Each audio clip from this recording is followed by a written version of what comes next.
మీ పూజ, మంత్రసాధన మరియు ఇతర మతపరమైన ఆచారాలను మీరు చాలా అంకితభావంతో నిర్వహించడం నేను చూస్తున్నాను.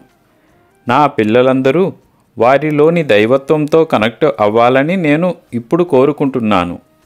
వారి నిజమైన సారాంశం మరియు ఉనికిని వారు అర్థం చేసుకోవాలని నేను కోరుకుంటున్నాను. దీనికి ధ్యానం మొదటి మెట్టు. లోపల దైవిక నిశ్శబ్దాన్ని ఆస్వాదించడాన్ని అలవాటు చేసుకోండి. మీలోని జీవశక్తికి కనెక్ట్ అవ్వండి. మీ సమయాన్ని సద్వినియోగం చేసుకోండి. మీరు ఖాళీగా కూర్చున్నప్పటికీ మీ ఆలోచనలను గుర్తుంచుకోవడం అలవాటు చేసుకోండి.